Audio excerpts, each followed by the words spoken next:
मोहिनी एकादशी व्रत विधि विधान। दशमी तिथि। एक दिन पहले इस दिन सात्विक भोजन करें। लहसुन, प्याज और मांसाहार का सेवन न करें। मन में भगवान विष्णु का स्मरण करें।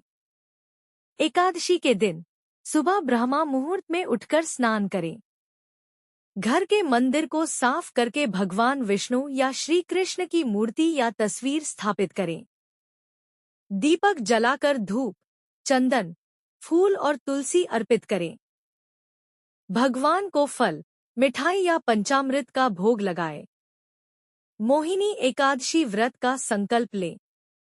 पूरे दिन व्रत रखें और भगवान विष्णु का नाम जप करें। ओम नमो भगवते वासुदेवाय। शाम को भगवान की आरती करें और मोहिनी एकादशी व्रत कथा सुने या पढ़े। द्वादशी के दिन सुबह भगवान विष्णु की पूजा करें। ब्राह्मण या जरूरतमंद को दान दें। इसके बाद व्रत का पारण करें। मोहिनी एकादशी व्रत कथा। प्राचीन समय में भद्रावती नाम का एक सुंदर नगर था। वहां धृतिमान नाम के राजा राज्य करते थे। उसी नगर में धनपाल नाम का एक वैश्य रहता था। वह बहुत धार्मिक और दयालु व्यक्ति था। उसके 5 पुत्र थे। उनमें से एक पुत्र धृष्टबुद्धि बहुत ही बुरे स्वभाव का था। वह जुआ खेलता था, बुरी संगति में रहता था और अपने माता पिता का भी अनादर करता था। उसके इन बुरे कर्मों के कारण उसके पिता ने उसे घर से निकाल दिया। घर से निकलने के बाद धृष्टबुद्धि जंगलों में भटकने लगा। एक दिन वह भटकते भटकते ऋषि कौंडिन्य के आश्रम में पहुंच गया। वहां उसने ऋषि को प्रणाम किया और अपने दुखों का कारण बताया।